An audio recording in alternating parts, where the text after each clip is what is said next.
Timnas U17 menutup penyisian grup C Piala Asia U17 di Arab Saudi dengan meraih poin sempurna 9. Setelah berhasil menaklukkan Korea Selatan dan Yaman, di pertandingan terakhir timnas mengungguli Afghanistan 2 gol tanpa balas. Namun hasil itu tak diraih dengan cara mudah.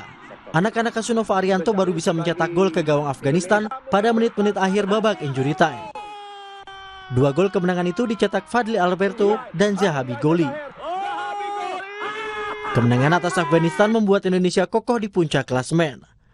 Di bawah Indonesia ada Korea Selatan dengan poin 6. Korsel pun berhak lolos ke 8 besar sekaligus melaju ke Piala Dunia U17 2025 di Qatar. Sementara di peringkat 3 dan 4 ada Yaman dan Afghanistan. Ketua Umum PSSI Erick Thohir mengapresiasi hasil kemenangan Timnas U17 melawan Afghanistan. Meski demikian, Erick mengingatkan agar Timnas U17 bersiap lebih matang menghadapi 8 besar. Perlu persiapan yang lebih matang untuk berjuang di babak 8 besar. Siapapun yang akan kita hadapi tidak akan mudah. Tapi kami pasti akan tampil dengan berani dan berjuang untuk kebanggaan Indonesia. Lalu siapa calon lawan Timnas di babak 8 besar? Timnas Indonesia akan menghadapi runner-up dari grup D. Korea Utara, Tajikistan, Oman, dan Iran bersaing ketat untuk lolos ke 8 besar. Mereka akan melakoni laga terakhir malam ini. Mantan pelatih Timnas Aji Santoso menyebut calon lawan Timnas di 8 besar tak akan mudah. Karena itu belajar dari pengalaman melawan Afghanistan, Aji meminta Timnas memperbaiki organisasi pertahanan dan juga pemain harus mampu membuat keputusan akhir yang tepat ketika memasuki pertahanan lawan. Tentunya di perempat final nanti lawannya sudah bisa dikatakan kualitasnya setara ya, karena sudah lolos dari grup kan begitu. Kemarin ketika pertandingan terakhir dini hari saya melihat ada beberapa yang perlu diperhatikan oleh tim pelatih, terutama di sistem organisasi pertahanan. Saya lihat ada banyak sekali pemain-pemain lawan dengan mudah memasukin ke pertahanan kita, bahkan mereka bisa menciptakan peluang karena salah penjagaan dari pemain-pemain belakang kita. Ini yang perlu diantisipasi untuk pertandingan berikutnya, karena itu tadi kualitas tim lawan tentunya berbeda dengan di group stage gitu loh. Jadi menurut saya itu yang perlu diperhatikan. Satu lagi menurut saya juga masalah itu tadi, keputusan ketika pemain-pemain kita memasuki sepertiga pertahanan lawan, itu keputusannya nggak boleh salah. Pencapaian Timnas U17 patut mendapat pujian. Namun perjalanan untuk mencapai prestasi maksimal di Asia dan dunia masih panjang. Evaluasi dan perbaikan harus terus dilakukan. Tim Liputan Kompas TV. Timnas berhasil memenangi semua pertandingan babak penyisihan. Namun apa yang harus dibenahi oleh anak-anak asuh Nova Arianto untuk menghadapi 8 besar? Kita akan membahasnya bersama analis sepak bola M. Kusnaini. Selamat malam Bung Kus. Selamat malam Friska. Dengan senyum lebar, selebar senyum seluruh rakyat Indonesia kali ini ya Bung Kus ya. Iya. Luar biasa ya kalau kita lihat bagaimana Timnas U17 tampil impresif. Bahkan 3 kali semuanya menang dan memuncaki klasemen. Tapi kan tentu ada catatan ya kalau Bungkus lihat bagaimana sih melihat dari laga pertama, 2 dan 3. Iya, memang menurut saya pencapaian menjadi juara grup ini sedikit melebihi ekspektasi banyak orang ya. Mungkin banyak orang yang optimis Indonesia ini mampu bersaing di grup ini, tapi mungkin tidak banyak yang bisa memprediksi dengan tepat Indonesia bakal mengalahkan Korea Selatan ya. Ini saya pikir sesuatu yang memang luar biasa, tapi secara penampilan memang harus diakui sejumlah catatan masih harus dibuat untuk penampilan Timnas U17 dari pertandingan pertama dan terutama pertandingan ketiga. Jadi kalau pertandingan ketiga itu memang bukan menggambarkan kekuatan tim yang sebenarnya, karena pelatih menurunkan cukup banyak pemain pelapis. Tapi dari pertandingan yang pertama kita bisa melihat bahwa memang catatan itu cukup banyak. Kita bisa dibilang praktis bermain sesuai dengan harapan banyak orang di pertandingan kedua ya, di mana kita tampil sangat baik, kerjasama tim sangat baik, finishing juga bagus.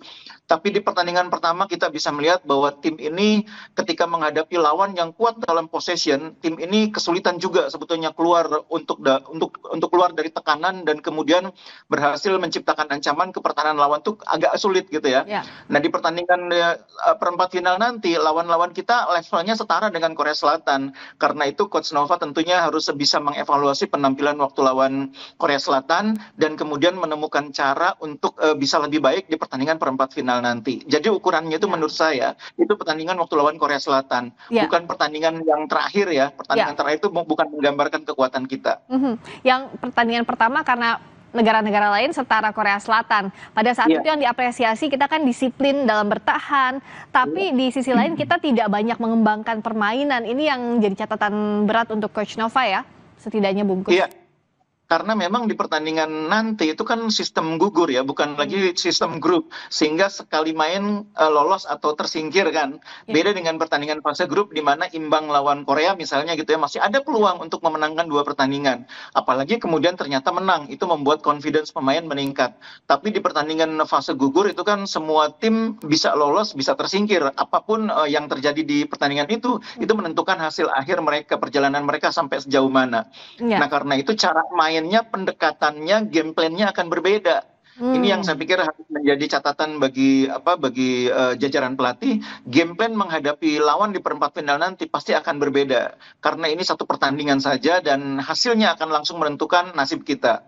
Berarti game plan itu based on opponent. Artinya siapa lawannya, game plan-nya akan menyesuaikan. Semestinya begitu ya, Bung Bungkus ya? Iya, berdasarkan kondisi pemain kita sendiri ya. Siapa yang siap, siapa yang tidak siap. Karena pelatih ketika menyusun game plan tapi pemainnya tidak semuanya bisa dimainkan atau ada yang tidak siap, itu juga biasanya akan menyesuaikan. Begitu juga dengan lawan. Siapa lawan yang akan dihadapi, itu akan menentukan cara bermain. Yang ketiga, situasi pertandingan. Pertandingan yang harus diselesaikan satu pertandingan atau masih ada pertandingan berikutnya. Itu juga akan membuat game plan berbeda. Nah, kalau pertandingan waktu lawan Korea Selatan, kita kan masih ada 2 pertandingan lagi. Sehingga pelatih memilih untuk bermain safe, bertahan di area sendiri, dan kemudian mencoba serangan balik. Tapi di pertandingan yang berikutnya di perempat final itu kan hanya 1 kali, sehingga bertahan sepenuhnya itu juga bukan sebuah pilihan yang mungkin tepat ya, karena bagaimanapun tim harus bisa mencetak gol untuk memenangkan pertandingan. Jadi mungkin akan ada pendekatan yang sedikit berbeda dibanding ketika pertandingan lawan Korea Selatan. Nah, saat Afghanistan yang berbeda jelas satu pemain yang diturunkannya pun pemain pelapis. Tapi bicara soal kondisi yang dinamis nantinya menghadapi berbagai pertandingan di fase gugur, artinya kan kualitas pelapis ini juga tidak boleh diremehkan. Nah, saat kemarin kontra Afghanistan, apa saja sih Bungkus yang masih harus di-upgrade? Bisa nggak sih pemain pelapis ini bisa jadi lapisan saat misalnya pemain intinya kenapa-napa? Iya, ada beberapa pemain pelapis yang memang bermain cukup mengesankan menurut saya di pertandingan kemarin ya. Ada beberapa yang memang agak sedikit kurang mungkin karena kurang kesempatan bermain, agak sedikit kurang tenang ya. Tapi ada beberapa pemain yang cukup menonjol, misalnya Aldiansah kemarin ya, itu kan bermain cukup impresif di sayap, bisa membuat pertahanan lawan kocar-kacir, kerepotan, berhasil menciptakan umpan-umpan berbahaya yang bisa dimanfaatkan salah satunya oleh striker kita. Ini menunjukkan bahwa kita sebetulnya di bench juga punya alternatif yang bisa diandalkan pada saat dibutuhkan. Tapi memang namanya pemain muda itu memang semakin banyak mendapat kesempatan bermain akan semakin matang ya. Nah, beberapa pemain yang jam bermainnya agak kurang, memang terlihat juga agak kurang tenang ketika diberi kepercayaan. Masih ada kesalahan-kesalahan mendasar yang dibuat, passing, penempatan posisi. Sekali lagi pemain muda masih banyak hal yang harus dipelajari, jadi kita harus maklumi. Nah, yang penting sekarang pelatih sudah bisa melihat nih siapa pemain pelapis, pemain yang biasa duduk di bench, yang nanti ketika diberi kepercayaan akan bisa memberikan perubahan terhadap permainan tim.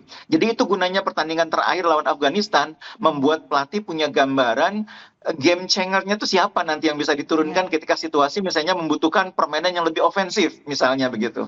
Artinya kemarin strateginya Coach Nova sangat tepat ya, apalagi kalau hitung-hitungan di atas kertas kan kita sudah 2 laga imbang, sudah 2 laga unggul. Jadi ya untuk lawan Afghanistan kemarin diturunkan para pemain pelapis untuk tahu ya siapa-siapa saja yang bisa jadi backup kalau ada kenapa-napa di pemain intinya, begitu ya Bungkus?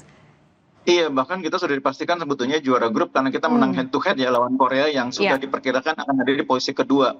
Yang paling penting kemarin itu memang menurut saya, di samping kita mendapat gambaran, pelatih mendapat gambaran pemain yang bisa jadi alternatif, pemain-pemain utama itu dapat kesempatan rest ya. Itu penting karena jadwalnya kan cukup padat. Jadi Ya. pemain-pemain utama itu juga perlu rest untuk membuat mereka lebih siap di pertandingan terakhir. Bahkan lebih penting lagi mencegah mereka kena kartu yang akhirnya nggak main di pertandingan berikutnya. Iya. Itu juga yang tidak kalah penting ya. Iya. Kalau untuk 8 besar ini apa yang harus dipersiapkan? Karena waktunya juga pendek ya untuk 14 Iya. April bungkus siapapun nanti lawannya. Iya, dari sisi persiapan sebetulnya kita cukup menguntungkan karena pemain-pemain kunci kan kemarin sudah mendapat kesempatan rest yang cukup banyak ya. Ya. Ada beberapa hari yang bisa dimanfaatkan bagi pemain untuk memulihkan kondisi, kemudian juga bagi pelatih menyiapkan strategi game plan sebelum pertandingan perempat final. Nah, yang menarik kan tipe lawan yang akan kita hadapi di perempat final nanti akan sangat berbeda. Hampir semua tim yang berpotensi untuk kita hadapi berbeda cara mainnya. Misalnya kita bertemu dengan Korea Utara, itu beda mainnya dengan Korea Selatan. Meskipun di depannya sama-sama ada Koreanya ya. Tapi cara mainnya Korea Utara dengan Korea Selatan sangat berbeda. Jadi kalau Korea Selatan tuh sangat mengutamakan possession, bermain rapi. Korea Utara tuh lebih physical football ya, lebih mengandalkan kekuatan fisik, bermain disiplin, kerjasamanya cukup baik, banyak bola-bola direct ke depan. Jadi tidak terlalu banyak memainkan bola di lapangan tengah, kombinasi juga nggak terlalu banyak, tapi permainan mereka disiplin dan rapi. Itu yang membuat mereka sulit dihadapi. Nah, kalau kita bertemu dengan Iran, kita pernah kalah lawan Iran dalam pertandingan uji coba bulan Maret yang lalu. Sehingga ini juga harus jadi catatan. Kalau kita bertemu dengan Oman sebetulnya cukup menarik karena kita sudah terbiasa berhadapan dengan tim-tim Timur Tengah. Kita sudah mengalahkan Yaman misalnya. Ya. Di uji coba, Coach Nova juga sempat membawa timnya uji coba dengan beberapa tim Timur Tengah seperti Qatar, Kuwait, dan kita menang. Itu artinya memberi confidence bagi pemain sudah tahu cara mainnya tim-tim Timur Tengah. Cuma peluang Oman untuk menjadi runner up grup itu cukup kecil ya. Dan sangat mungkin mereka sulit untuk lolos ya kalau dari sisi perhitungan. Korea Utara mungkin yang akan lolos menjadi juara grup. Nah, satu tempat lagi mungkin diperebutkan antara Iran dan Tajikistan yang mungkin jadi runner up. Nah, ini yang menarik karena Tajikistan itu di pertandingan terakhir lawan Korea Utara memang tidak terlalu menarik, tapi secara keseluruhan tim ini physical football juga, posturnya kuat-kuat, duelnya bagus, dan pemain kita secara fisik mungkin kalah dalam segi kekuatan fisik ya. Ini ya, jadi harus hati-hati juga cara mainnya. Begitu juga dengan Iran. Iran juga physical football juga. Jadi memang tidak banyak pilihan bagi kita, makanya kita tidak perlu memilih siapapun kita hadapi. Yang menarik, apakah justru strategi ini lebih banyak di grup D? Artinya daripada melawan Korea Selatan, lebih baik melawan Indonesia. Nah, Bungkus membaca ke arah situ juga atau enggak sih? Enggak juga, karena semua tim di grup ini semua bisa tersingkir. Semua bisa lolos, semua bisa tersingkir. Jadi pasti mereka akan berpikir amankan dulu siapa lawannya soal nanti gitu loh. Nah, pasti mereka juga berpikir kalau bisa sih juara grup. Kalau bisa ya, karena dengan posisi juara grup mereka akan lebih aman ya. Walaupun di sana nanti ketemu dengan Korea Selatan, tapi menjadi juara grup itu memastikan mereka tidak terkejar poinnya oleh lawan-lawan. Jadi meskipun Korea Utara mungkin cukup meraih hasil imbang, tapi Korea Utara saya yakin tetap akan berjuang untuk mencoba meraih hasil maksimal. Nah, yang menjadi menarik siapa kemudian lawan kita, Iran atau Tajikistan, dan dua-duanya bukan lawan yang mudah. Ya, betul.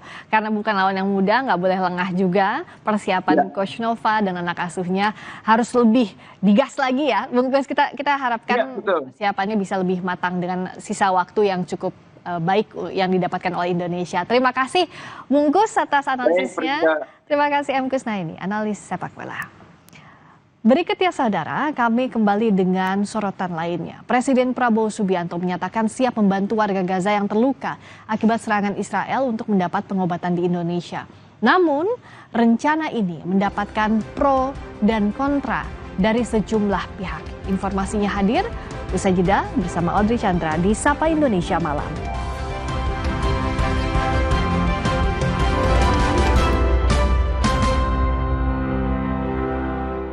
Warteg Warung Tegal adalah satu